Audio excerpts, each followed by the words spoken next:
Друзья, приветствую вас. Вечерний обзор. Давайте рассмотрим, какие события произошли и какие важные события грядут, которые могут в самое ближайшее время кардинально изменить финансовые рынки и мир. Так, ну давайте посмотрим для начала календарь. Что у нас по календарю? По календарю у нас число первичных заявок на получение пособий вышло очень негативное. Оно больше, чем ожидалось. Это говорит о двух моментах. О том, что, во-первых, экономика не восстанавливается так, как это запланировалось. Во-вторых, то, что люди отчаялись и повторно подают на получение пособий. А почему они подают? Потому что экономика не восстанавливается. Далее, индекс производственной активности New York Empire State вышел значительно ниже, чем ожидалось. Тоже негативный достаточно знак. Но индекс производственной активности от ФРБ Филадельфии вышел позитивный. Так, далее. За неделю немного просели международные резервы Центробанка. Ну, здесь в пределах погрешности, но, скорее всего, тренд налицо, что они будут проседать в ближайшее время и, возможно, даже скорость просадки увеличится. Так, данные по запасам сырой нефти вышли достаточно позитивные. Они уменьшились больше, чем ожидалось, что есть плюс по нефти. Так, ну и председатель ЕЦБ Лагард выступает с речью.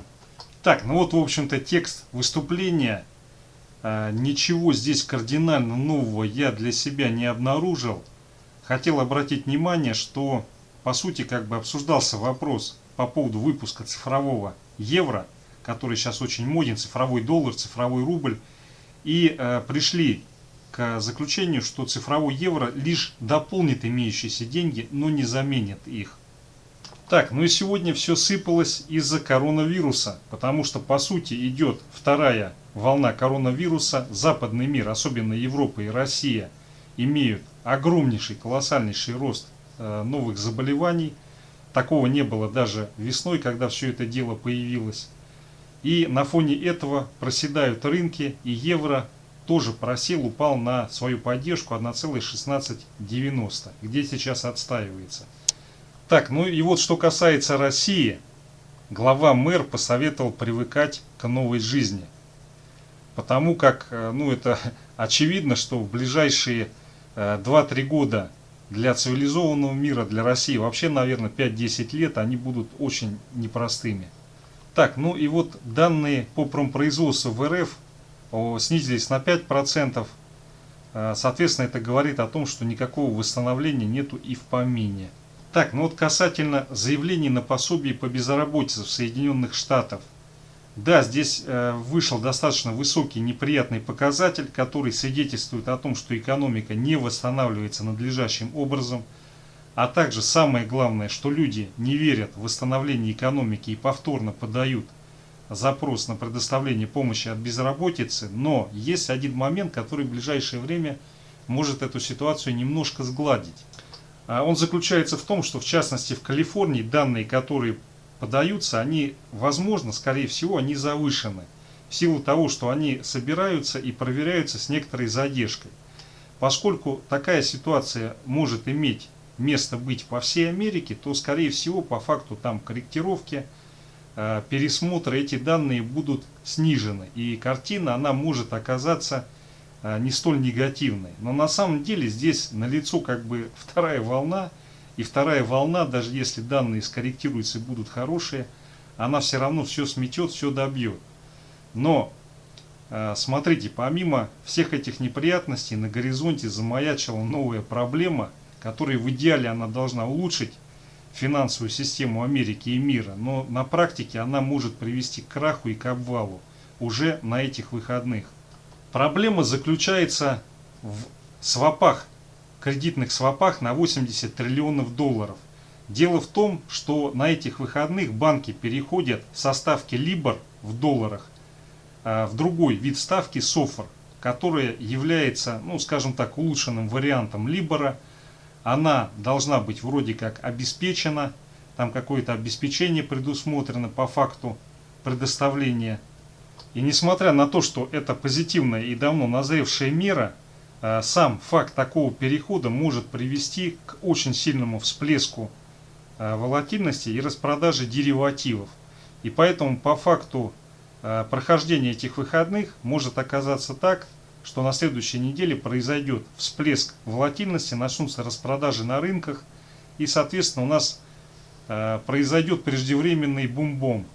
Ну а поскольку кредитный рынок – это основа вообще всего финансового обеспечения, финансирования финансовых операций, то вот эта вот встрясочка с переходом, с изменением ставки, которая используется, она может на следующей неделе вызвать крайне неблагоприятные последствия на рынках. Ну и в принципе и в пятницу могут начаться распродажи в ожидании перехода по изменению ставки.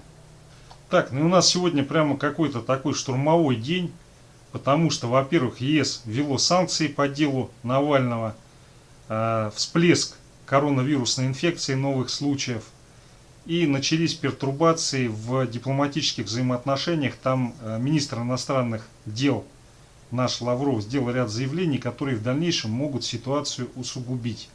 Также Россия вышла из комиссии по поводу сбитого Боинга, по крайней мере такая новость прозвучала. Не знаю на самом деле, к чему это приведет. Лучше бы оттуда не выходить, потому что выход из этой комиссии говорит о том, что рычагов для влияния будет меньше. И, соответственно, то есть это заведомо подобные ходы, они указывают на неконструктивность позиций, по крайней мере, по мнению мирового сообщества. Так, друзья, ну давайте перейдем к графикам. Начнем мы с евро-доллар, пара, дневной таймфрейм. Ну что мы видим? Вот мы потрогали сильное сопротивление, сильную поддержку. Ну, если пробьем, то это будет уже сопротивление 1,1690. Но пока ее не пробили, покололи, и отсюда произошел отскок. Вот пробитие этого уровня приведет к очень стремительному движению, у которого будет промежуточная цель, это 1,1627, 1,1624, вот сюда, вот в этот диапазон. Так, но если смотреть часовик, то здесь картина получается более или менее оптимистичная. В соответствии с часовиком мы отбились от сильного уровня, и сейчас здесь вполне может быть отскок, ну как минимум отскок дохлой кошки, там уже по ситуациям посмотрим. То, что Европа лидирует по новым случаям ковида, очень сильно давит и будет продолжать давить на экономику. Но тем не менее, вот отсюда напрашивается корректирующий отскок хотя бы на 1,1750. Вот, соответственно, если эта прелесть пойдет пробивать 1,1690, то евро сыпанется, и уже здесь движение, скорее всего, будет очень быстрым. Так, ну и продолжается мыльная опера в Америке в части согласования помощи. Республиканцы 1,8 триллиона предлагают, демократы не согласны, говорят, давай 2,2. Ну, я думаю, это все до выборов точно, наверное, продлится. Тут уже немножко осталось. И поэтому, ну, я думаю, даже это вообще как новость можно не рассматривать. Так, ну и вот график по ковиду, по новым случаям. Что мы видим? Ну, здесь, к сожалению, за 14 октября пошел всплеск и во всем мире. И таким образом, вот эта вся формация, она из так называемого типа гауссового распределения превращается в один сплошной растущий тренд, все больше и больше. Так, ну у нас по штатам идет всплеск, пока он не переписал то, что было весной. Если перепишет, это будет тогда просто армагеддец. Вот. И что мы видим? Во Франции, где закрываются бары, закрываются рестораны, вводятся ограничения, ну здесь как бы ситуация аховая. В Великобритании аховая. В Германии тоже очень тяжелая ситуация, она как Россия переписала хай, там тоже вводятся ограничительные меры. Ну и у нас, вот вы сами видите, текущая ситуация, она стала хуже, нежели то, что было весной. То есть здесь однозначно как бы рост, и судя по тому, как он развивается, он пока не наблюдается, где он остановится. Так, друзья, ну вот VIX, 4-часовой таймфрейм, здесь у нас скачок, и по сути как бы одним рывком преодолели почти все это расстояние до 30-ки. Сейчас немножко откатился. Но здесь как бы понятное дело, что вторая волна коронавируса, даже вице-президент Камала отменяет в Соединенных Штатах предвыборное турне из-за того, что развивается вторая волна. Европа вся стонет под ковидом. Вот. Да плюс еще на эти выходные переход с Либора на другую процентную ставку. То есть вот это все в совокупности может привести к тому, что завтра, но сегодня уже вряд ли, но завтра вполне или в понедельник может быть пробитие 30 и уход на 35. Если таковое движение здесь произойдет, то для рынков это будет иметь крайне негативные последствия. Так, но тем не менее, S&P, это SFD на фьючерс, вот не пробили 3440, здесь развернулись. Соответственно, если не будет сегодня-завтра добития 3440, если не вспыхнет вот этот вот Армагеддон, связанный с переходом на другой вид ставок, потому что он может вызвать всплеск волатильности и распродажу деривативов, то вполне как бы можем восстановиться и сходить вот сюда, вот 3520. Вот. Но я думаю, что в связи с тем, что пошла вот эта тема с переходом на новую ставку, более эффективную, она в принципе временно может привести к тому, что будет еще один задерг вниз и очень сильный. Вот. Ну, я все-таки надеюсь, что сейчас подключится ФРС и каким-то образом повлияет на ситуацию предоставлением ликвидности, например. Вот. Потому что если этого не произойдет, то на фоне всех событий, то есть рост ковидных больных новых, на фоне перехода на новую ставку мы можем увидеть, что здесь как бы либо будет очень сильный задерг вниз, либо вообще как бы эта формация ломается и мы начинаем ответственно падать. Ну и поэтому на выходные уходить в каких-либо активов достаточно рискованно. Так, друзья, ну далее нефть. По нефти у нас таки сегодня был ложный пробой 42.55. Вообще как бы по правилам жанра мы, конечно, должны были начать отсюда сыпаться и, соответственно, пробить 40.83, ну как минимум потрогать и уйти на 39.62 после пробития этого уровня. Но как только мы дошли до 41.5, 41.7, вот до этого диапазона, здесь, судя по всему, остановилось снижение. То есть вот уже здесь начались активные покупки, вот, и, соответственно, нефти не дали упасть. Кроме того, вышли позитивные данные по остаткам, то есть снижение остатков было больше, чем предполагалось. И на фоне этого у нас получаются такие мощнейшие качели. Вот, соответственно, если нефть закрывается выше 42.55 сегодня, это будет позитивный знак, что в пятницу или в понедельник мы, возможно, попробуем сходить в этот диапазон и здесь закрепиться. Вот. Но это будет при условии того, что не произойдет этого Армагеддона на 80 триллионов долларов, который связан с переходом с одной процентной ставки на другую.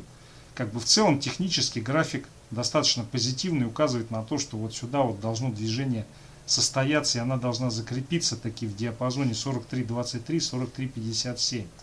Вот. Но сами видите, волатильность растет, риски растут, причем как бы в самый подходящий момент решили не отменять переход с одной ставки на другую. Вот. Понятное дело, что это в целом долгосрочном, это позитивное изменение, это увеличение эффективности финансовой системы, но в моменте это может вызвать значительное увеличение волатильности и распродажу на рынках. Соответственно, если этот риск мы успешно проходим, то по нефти есть все основания полагать, что в пятницу и понедельник мы уже будем, возможно, штурмовать 44. Так, друзья, рубль-доллар, дневной таймфрейм, евро-рубль, tomorrow котировка. Ну, здесь у нас цель мы определенную отработали, сюда сходили. Соответственно, если нефть остается на текущих уровнях и весь пакет санкций сразу не достают из рукава и не показывают, то мы где-то должны вот в этом диапазончике поторговаться 77-75, 78-31. Так, ну и у нас по плану сегодня до конца дня, до закрытия торговой сессии, если не будет повторного движения вверх и пробоя 78,3, то мы день закрываем где-то в районе 78, возможно даже 77,95 вот в этом диапазоне. Вот. Но если сейчас пойдет задерг и добитие 48,3, то вполне как бы вероятно тестирование на прочность вот этого локального хая 78,47. Вот. Но в целом, то есть как это движение сегодня складывалось, ну, здесь было бы, конечно, логично куда-то сюда сейчас откатиться на вечерке и закрыться в районе 78. Так, евро-рубль, tomorrow дневная котировка, здесь движение более слабое, потому как евро к доллару проседает из-за того, что ковид сильнее душит на текущий момент Европу. Так, но здесь вот укрепление рубля, оно немножко не дошло до цели. Цель находится в районе 91.32, 91.3, вот здесь вот. Вот, поэтому если сейчас будем спускаться и пройдем 91.4, то следующее, ну, небольшое движение, оно будет на 91.3. Вот. В целом, как бы здесь, с учетом того, что нефть выросла, вполне бы логично и пробить этот уровень и вернуться вот куда-то сюда на 91,1. Но санкционные риски и рост волатильности могут этому помешать, по крайней мере сегодня. А вот завтра, если все начнет стабилизироваться, то вполне можем вернуться вот сюда, вот к этому значению евро-рубль. Но здесь надо помнить, что риски растут, общемировые риски, система не стабилизируется, экономики не восстанавливаются так, как нужно. Ну и плюс у нас еще растут геополитические риски. Надо помнить, что российская экономика восстанавливается хуже развитых стран Европы и США. Это связано с тем, что в основу экономики лежит сырьевой сектор. Сырье на спрос на сырье не растет так, как предполагалось, поскольку отскока нету, реального надлежащего отскока в мировых развитых экономиках не происходит. И поэтому Россия, она как дериватива на мировые экономики, она, соответственно, будет восстанавливаться дольше, тяжелее. И весь тот негатив, который показывают и рассказывают, он у нас выльется либо в какую-то длительную депрессию экономическую и социальную, или приведет к тому, что значительная просадка уровня жизни в среднем по стране произойдет. Вот. Но опять же, средства для этого — это девальвация. Как этот вопрос можно временно решать, наполнять бюджет и так далее, это девальвирует национальную валюту по отношению к евро и к доллару. И поэтому, я думаю, тренд здесь будет растущий. Вот. Но, разумеется, на улучшение доходов населения девальвация, она никак позитивно не скажется, как она и никогда и не сказывалась. Так, друзья, ну все, основные события, основные индикаторы. Спасибо за внимание, всего наилучшего.